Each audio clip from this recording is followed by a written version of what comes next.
जय श्री अंबे, जय श्री वाड़ीनाथ महादेव की जय हो। हर हर महादेव। दोस्तों, आ एक एवं मंदिर કે જે સેંકડો વર્ષ જૂનું મંદિર છે, જે તમે લોકો દર્શન કરી રહ્યા છો। આ મંદિર વાડીનાથ મહાદેવનું મંદિર છે અને આ મંદિરની 21મી સદીમાં નવું નિર્માણ કરવામાં આવ્યું છે। આ મંદિરને 21મી સદીની ભવ્યતા અને પૌરાણિકની દિવ્યતા સાથે કલાકૃતિઓની સાથે આને બનાવવામાં આવેલું છે। અને આ મંદિરની બીજી એક વિશેષતા પણ છે। અહીંયા આપણા વડાપ્રધાન એટલે કે ભારત દેશના વડાપ્રધાન નરેન્દ્ર મોદી એમના હસ્તકે અહીંયા પૂજા અર્ચના પણ કરવામાં આવેલી છે। કહેવાય છે કે આ મંદિરની ભવ્યતા એ આપણા ગુજરાતના ફર્સ્ટ નંબર સોમનાથ મંદિર પછી સેકન્ડ નંબરે આવે છે। એટલા મોટા વિશાળકાય એરિયાની અંદર ભવ્ય એવું આ મંદિર બનાવવામાં આવેલું છે। દોસ્તો, મંદિરની એન્ટ્રી લેતા જ સામે તમને લોકોને આ 4 રસ્તા ઉપર તમે જોઈ રહ્યા છો ભવ્ય એવી મૂર્તિ, અહીંયાના ગુરુ જે થઈ ગયા એમની મૂર્તિ અહીંયા ભવ્ય એવી બનાવવામાં આવેલી છે।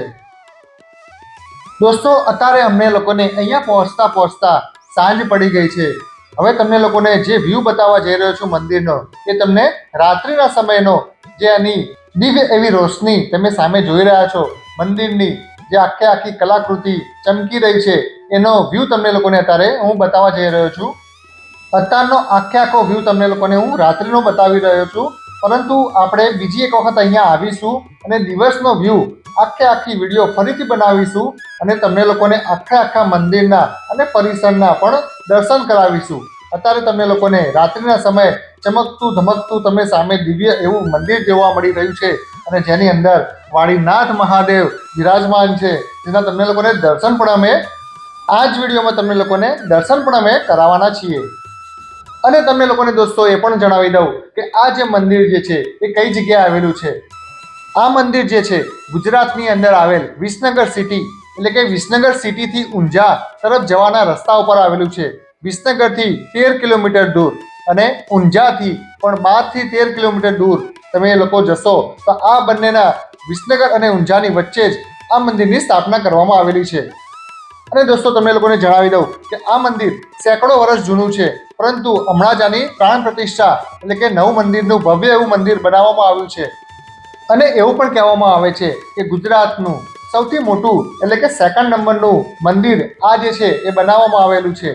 ફર્સ્ટ નંબર જે છે એ સોમનાથનું મંદિર છે અને સેકન્ડ નંબરમાં આનો નંબર આવે છે। તો ચાલો હવે તમને લોકોને મંદિરની અંદરની શેર કરાવી દઉં। મંદિરની અંદર કેવી રચના બનાવવામાં આવેલી છે। જેવી તમે એન્ટ્રી લો છો તો તમને લોકોને ઉપરની બાજુ આ એક ઝુમ્મર જોવા મળે છે। તમે જોઈ રહ્યા છો ઘણા બધા ભાવિ ભક્તો દર્શન માટે અહીંયા આવી રહ્યા છે।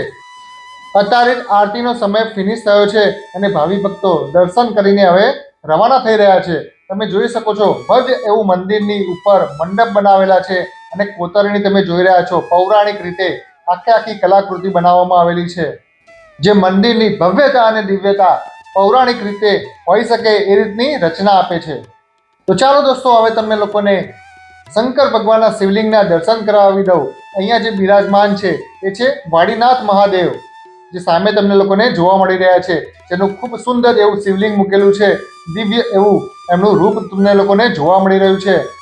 આ તમને લોકોને જે જોવા મળી રહ્યું છે એ નવું મંદિર છે અને કહેવાય છે કે જે જૂનું મંદિર જે છે એની અંદર શંકર ભગવાનની પ્રતિમા મૂકેલી છે।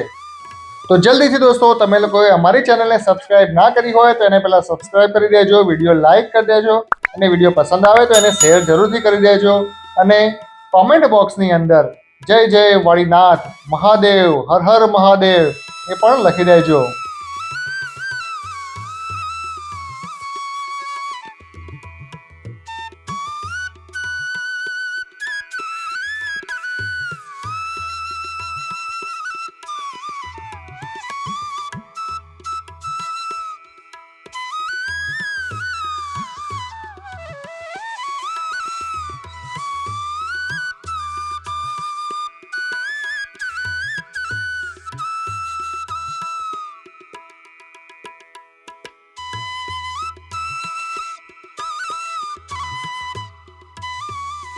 દોસ્તો, અહીંયા તમને લોકોને જોવા મળી રહ્યા છે નાના બાળકો જે બ્રાહ્મણ સ્વરૂપે બેઠેલા છે। આ લોકો અહીંયા શિક્ષા મેળવવા માટે આવેલા છે।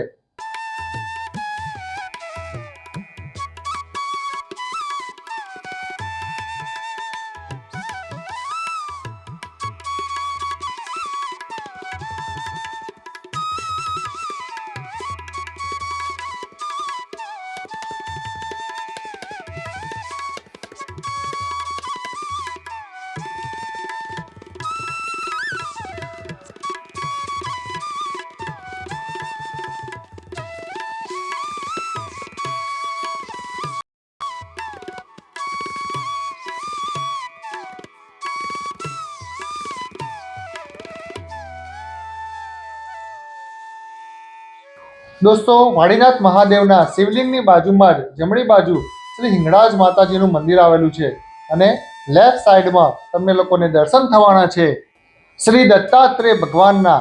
હા દોસ્તો, લેફ્ટ સાઈડમાં દત્તાત્રેય ભગવાનનું મંદિર આવેલું છે. એટલે કે વાડીનાથ મહાદેવના શિવલિંગની લેફ્ટ સાઈડમાં દત્તાત્રેય ભગવાનની મૂર્તિનું સ્થાપન કરવામાં આવેલું છે.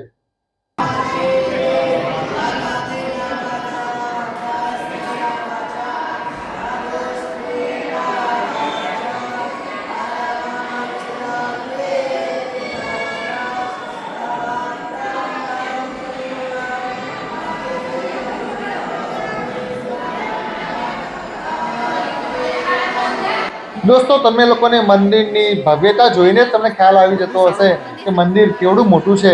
તમે જોઈ રહ્યા છો એનો મંડપ કેટલા મોટા એરિયાની અંદર આનો બનાવવામાં આવેલો છે. હવે દોસ્તો, તમે લોકોને જે બેકગ્રાઉન્ડમાં શ્લોકો સાંભળવા મળી રહ્યા છે એ મેં તમને જે નાના નાના બ્રાહ્મણોને બતાવ્યા એ લોકો બોલી રહ્યા છે.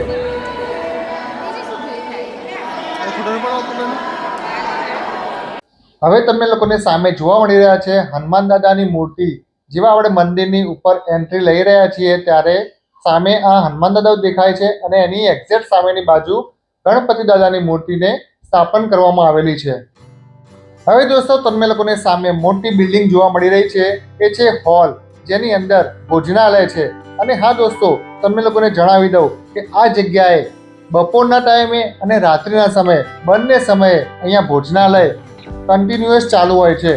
અને હા દોસ્તો, આ જે ભોજનાલય જે છે એ ફ્રીમાં એટલે કે ફ્રી સેવા છે કે જેનો કોઈ પણ ₹1 ચાર્જ લેવામાં આવતો નથી. અહીંયા કોઈ પણ ભાવિક ભક્ત આવે છે એ અહીંયા પ્રસાદી અવશ્ય લે છે. તો ચાલો દોસ્તો, તમને લોકોને અંદરથી પણ બતાવી દઉં આ જે ભોજનાલય જે છે એની સેવા કેવી રીતની છે. અહીંયા સામે તમને એક બોર્ડ લગાવ્યું છે જેની અંદર એના દાતા જે છે એના નામ પણ અહીંયા દર્શાવેલા છે. તમે પોઝ કરીને આ વિડીયોને જોઈ શકો છો. હવે દોસ્તો, આપણે હોલની અંદર આવી ગયા છીએ. તમે જોઈ રહ્યા છો ખૂબ જ વિશાળ એવો હોલ તમને જોવા મળી રહ્યો છે. અહીંયા ભાવિ ભક્તો નીચે પણ બેઠા છે ભોજન કરવા માટે અને સામે તમે અહીંયા જોઈ શકો છો ટેબલ ખુરશીની અરેન્જમેન્ટ પણ અહીંયા આવેલી છે. અહીંયા તમે સામે જોઈ રહ્યા છો રિસેપ્શન કાઉન્ટર છે. જે જગ્યાએ તમારે ઈચ્છા હોય તો તમે અહીંયા 500, 200, 100 જેવી તમારી યથાશક્તિ પ્રમાણે તમે અહીંયા દાન પણ કરી શકો છો. અહીંયા તમે દાન કરવું એવું જરૂરી નથી. તમારે જો કરવું હોય તો જ તમે કરી શકો છો. બાકી અહીંયા કોઈ પણ જાતનો ₹1 લીધા વગર તમને બંને સમયે બપોરે અને રાત્રે બંને ટાઈમે અહીંયા પૌષ્ટિક ભોજન, અનલિમિટેડ ભોજન તમને લોકોને અહીંયા જમાડતા હોય છે. આપણે પણ દોસ્તો અહીંયા થોડા લેટ પહોંચી ગયા હતા અને અંધારું વધારે થઈ ગયું છે એટલા માટે આપણે પણ અહીંયા ભોજન લીધું છે. અને અત્યારનું જે મેનુ જે હતું એટલે કે રાત્રિના સમયે જે ખૂબ જ સુંદર એવું સાદું એવું ભોજન એટલે કે ખીચડી, કઢી, એક સબ્જી હતી, રોટી હતી અને એક સ્વીટ હતી. અને હા દોસ્તો, સાથે સાથે છાશ અને અહીંયાનું દૂધ પણ હતું. જેને દૂધ પીવું હોય દૂધ પી શકે અને જેને છાશ પીવું હોય છાશ પણ પી શકે. અને અમે લોકોએ આ જ ટેબલ ઉપર બેસીને અહીંયાનું પ્રસાદી સ્વરૂપે ભોજન અમે આરોગ્યું છે. તો બસ દોસ્તો, આ વિડીયોને હવે આપણે અહીંયા ખતમ કરીશું. હવે મળીશું નેક્સ્ટ વિડીયોમાં. જ્યારે પણ આપણે અહીંયા આ મંદિરે ફરીથી આપણે આવીશું અને મોર્નિંગના સમયે આવીશું તમને અહીંયાનો જે મોર્નિંગ વ્યૂ છે એ પણ બતાવીશું. આજનો વ્યૂ જે હતો એ રાત્રિના સમય હતો અને સારો એવો લાઇટિંગ વાળો તમે જોઈ રહ્યા છો સામે મંદિર. ખૂબ સુંદર એવું ભવ્ય એવું મંદિર જોવા મળી રહ્યું છે. દોસ્તો, આ વિડીયો તમને લોકોને પસંદ આવી હોય તો વિડીયોને સબસ્ક્રાઇબ કરો, લાઈક કરો અને કોમેન્ટ બોક્સમાં જય વાડીનાથ, જય મહાદેવ, હર હર મહાદેવ લખવાનું ના ભૂલતા દોસ્તો. હવે મળીશું નેક્સ્ટ વિડીયોમાં. ત્યાં સુધી તમને લોકોને અમારા તરફથી જય હિન્દ, વંદે માતરમ, ભારત માતા કી જય.